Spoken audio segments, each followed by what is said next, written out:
Hola, ¿qué tal? Este es su programa Monseñor Romero y la misión del Evangelio. Es viernes 21 de julio. Estamos precisamente avanzando en esta enseñanza de la homilía que el Monseñor nos deja todos los días.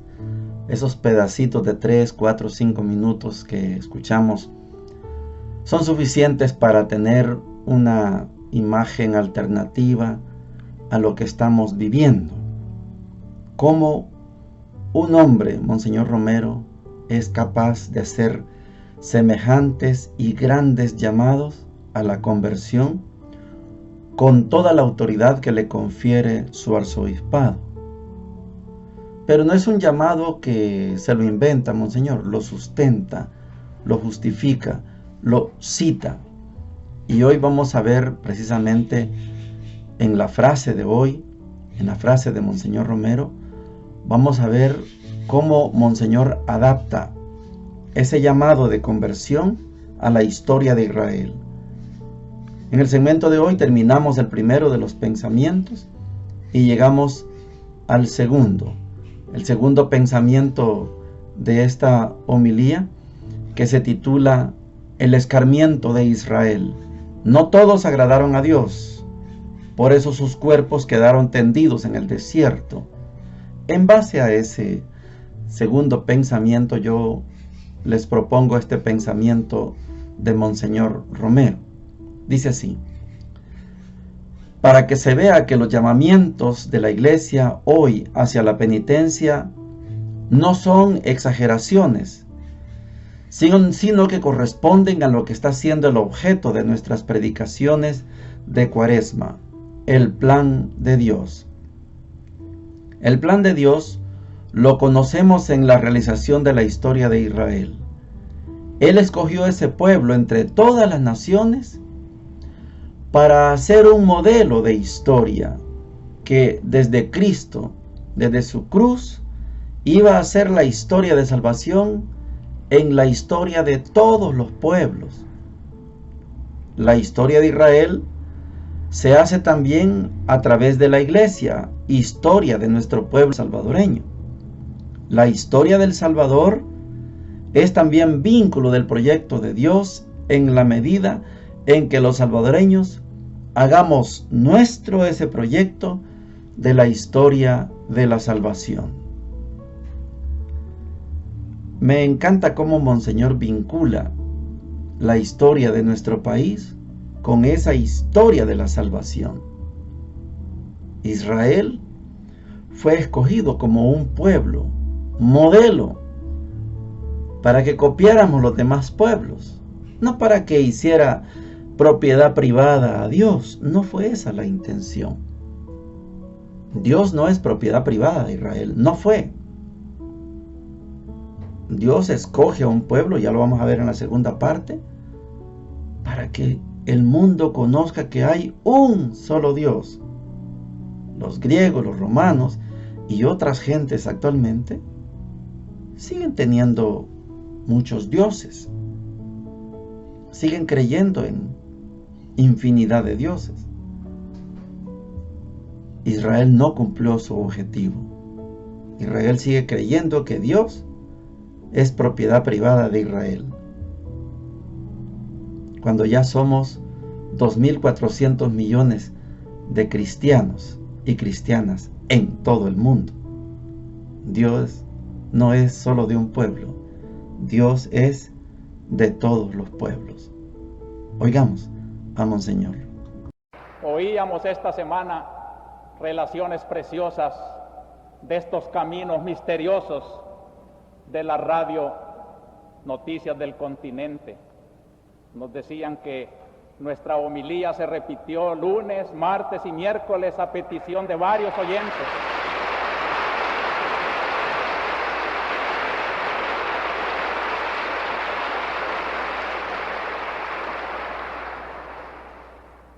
Nunca nos hubiéramos imaginado ser escuchados por auditorios de radio en Costa Rica, en Colombia, en Venezuela y en diversos ambientes. Hasta el Cono Sur dicen que se escucha bien esta emisora. Y aquí mismo en el país congregaciones religiosas, comunidades cristianas de los cantones donde hay onda corta, han escuchado lo mismo que antes nuestro mensaje radial. Queremos agradecer íntimamente porque esto lleva no la voz de un hombre, la voz no es más que el eco que suena, lo que interesa es el mensaje de Dios, el mensaje de Cristo, que ojalá llegue a todos los corazones. Conviértanse.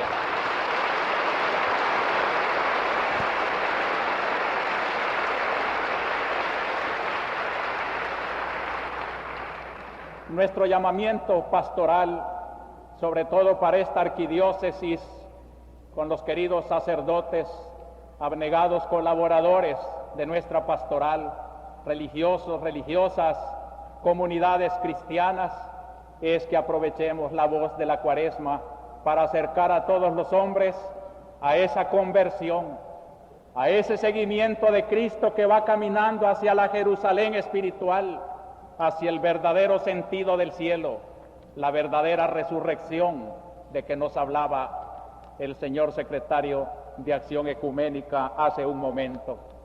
Por eso, mi segundo pensamiento, que viene a reforzar el primero, la enseñanza del Evangelio, es el otro pensamiento de las lecturas de hoy, el escarmiento de Israel.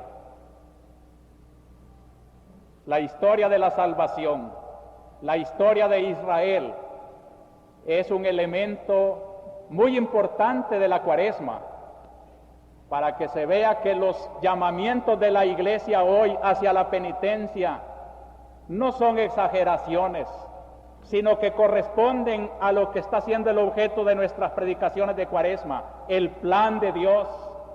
El plan de Dios lo conocemos en la realización de su historia de Israel. Él escogió ese pueblo entre todas las naciones para hacer un modelo de historia que desde Cristo, desde su cruz, iba a ser la historia de salvación en la historia de todos los pueblos. La historia de Israel se hace también a través de la Iglesia, historia de nuestro pueblo salvadoreño.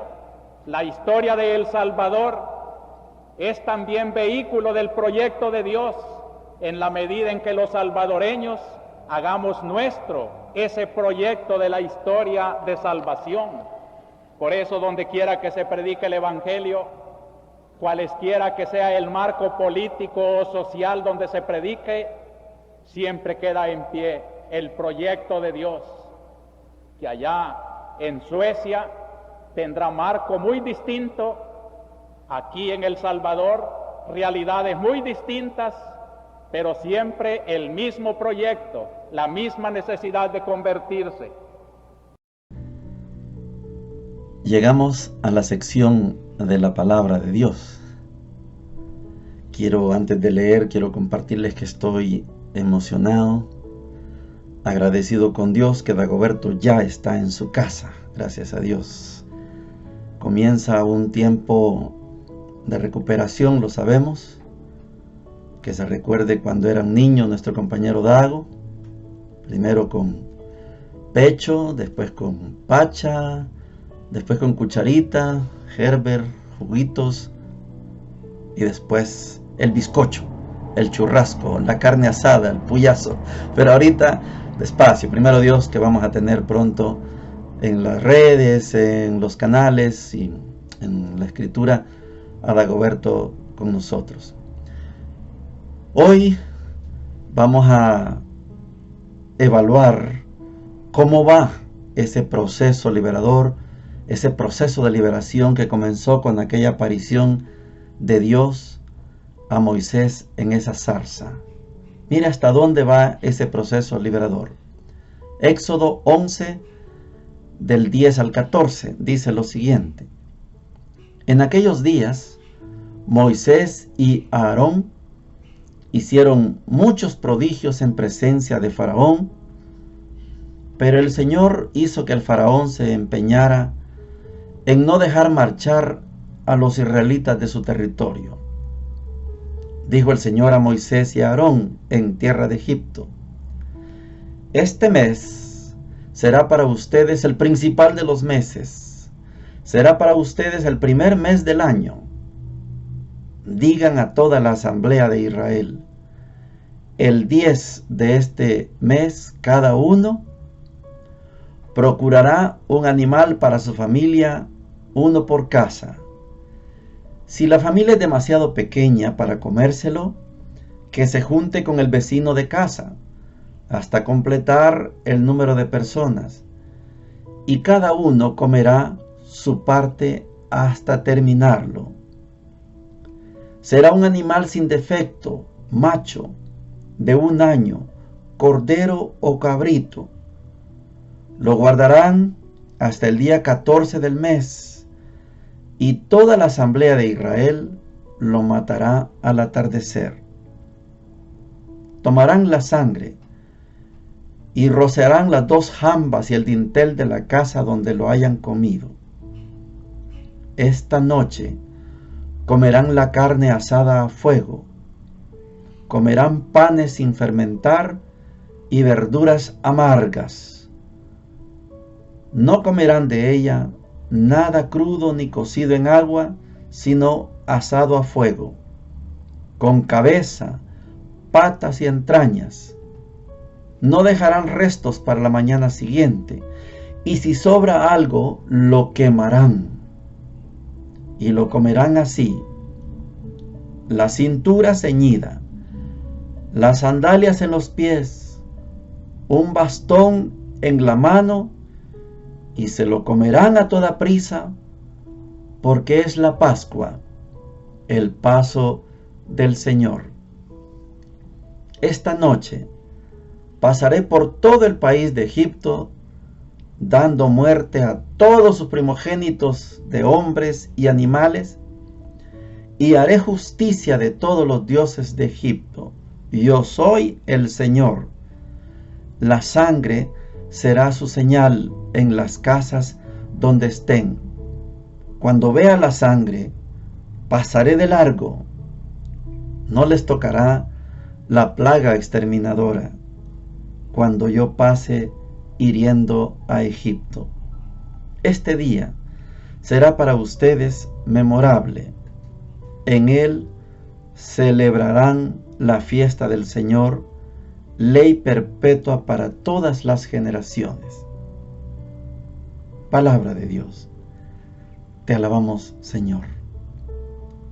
Un texto inagotable para poderlo explicar. Imposible en 10-15 minutos explicar todo el contenido de esto que se llama la primera cena pascual. Hay muchos elementos. Yo me voy a limitar a algunos. No soy un especialista en el Éxodo, pero no basta hacerlo para poder sacar algunas conclusiones, algunas, enseñanzas. La primera de ellas es que ya pasaron 9 plagas. Ya Dios demostró por medio de plagas: ranas, río de sangre, saltamontes, oscurana, etcétera. Muchas plagas. Y el faraón no quiere dejar salir al pueblo. El faraón sabe que ese imperio no es lo mismo sin los hebreos. Necesita que los hebreos sigan siendo esclavos. Y Dios no está de acuerdo con la esclavitud. Dios escuchó el clamor del pueblo. Buscó a una persona, la encontró, a Moisés. Escucha el clamor del pueblo y tiene al libertador. ¿Qué falta? Falta la acción liberadora nada más. A Moisés no le va a hacer nada el faraón. Dios lo protege. El faraón no puede acabar con todo el pueblo. Es muy numeroso. Además es poderoso. Viene la 10ª plaga. La muerte de todos los primogénitos de Egipto, incluido el hijo del faraón. Bueno, vamos a hacer una pausa aquí porque esta es la 10ª plaga.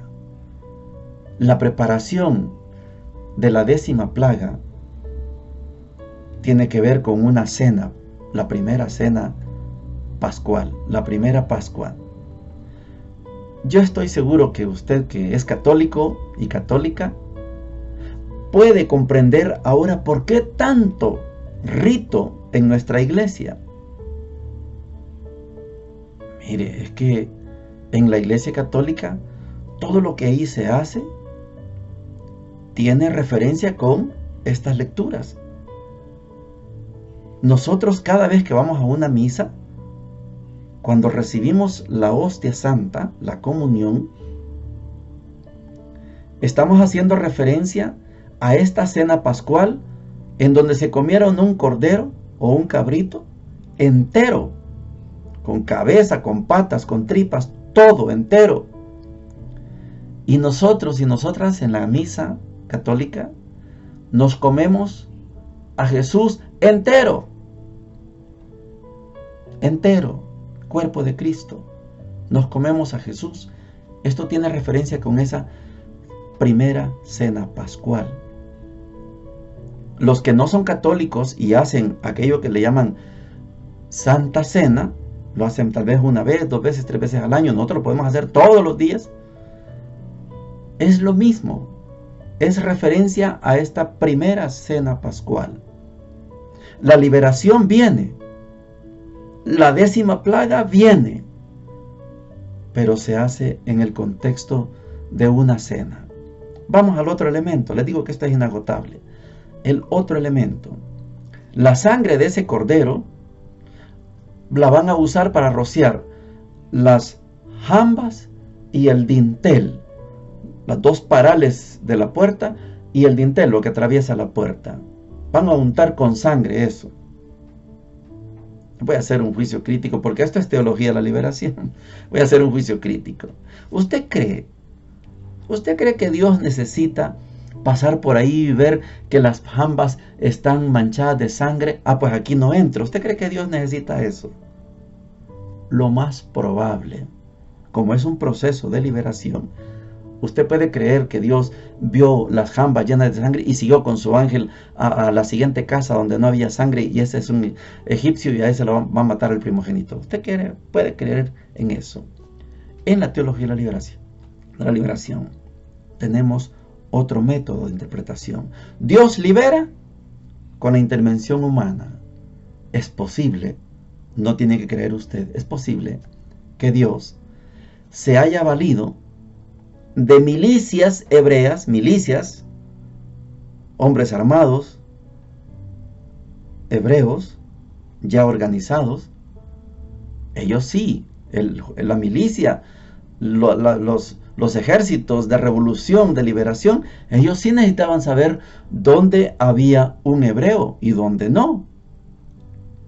Porque ellos son los que iban a acabar con los primogénitos de Egipto. Yo sé que esto es delicado, es profundo, pero es posible. Es posible. Concluyo. El proceso de liberación no lo hace Dios solito. Lo hace con la colaboración humana. Cómanse el cordero o el cabrito entero. Yo me encargo del resto. Ustedes solo echen sangre en las puertas, en la jamba y los dinteles. Las 2 jambas y el dintel. Ustedes echen sangre. El resto lo hago yo.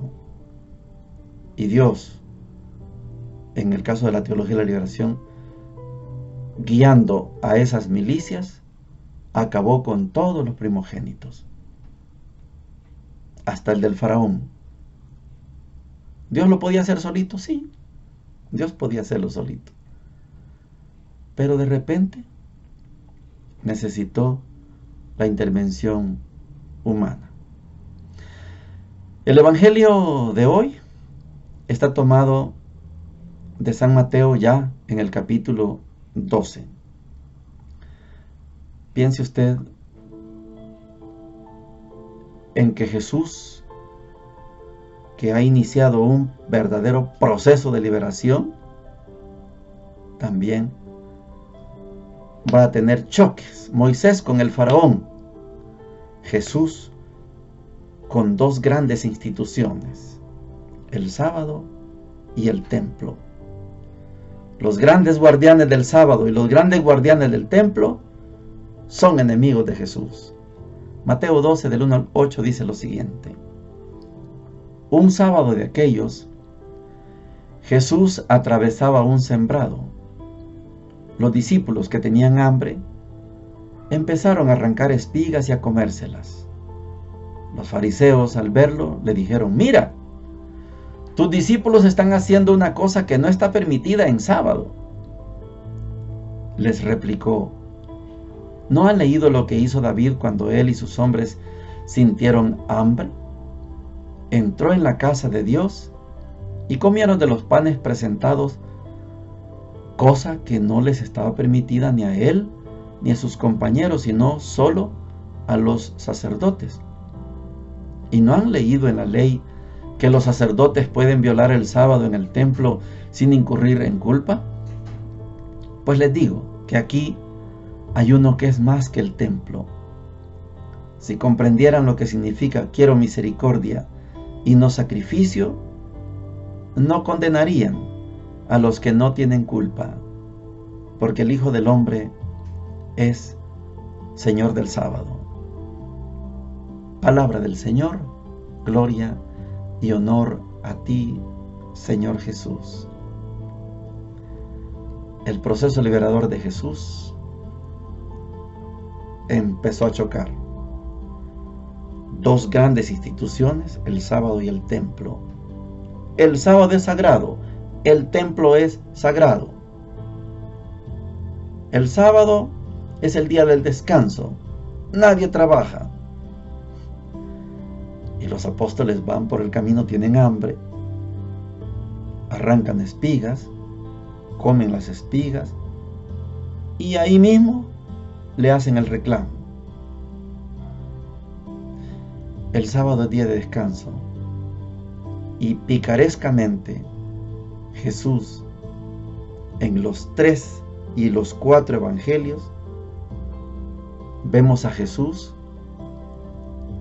haciendo milagros en sábado, curando, sanando, enseñando, caminando, predicando en sábado, picarescamente.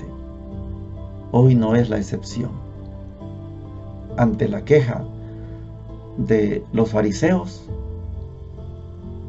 les dice: ¿no han leído lo que hizo David? David violó el pan sagrado del templo. David andaba huyendo de Saúl. Saúl lo quería matar. David no quería matar a Saúl, lo hubiera hecho un montón de veces. Saúl quería matar a David porque se dio cuenta que ya David iba a ser el heredero del trono. No iba a ser un hijo de Saúl, no, es David. Hay un cambio de dinastía. Iba a ser Saúl el rey permanente, pero falló. Y Dios decide que va a ser David el rey. Saúl quiere matar a David para que la descendencia de David no tome el reino. Antes muere Saúl. En esas huidas de David, David va con su tropa, tiene hambre, va al templo. No hay otra cosa más que los panes reservados para el sacrificio, para el culto. Y el sacerdote le dice a David: sí, ahí están los panes, se los puedo dar, pero que tus hombres no hayan tenido mujer anoche.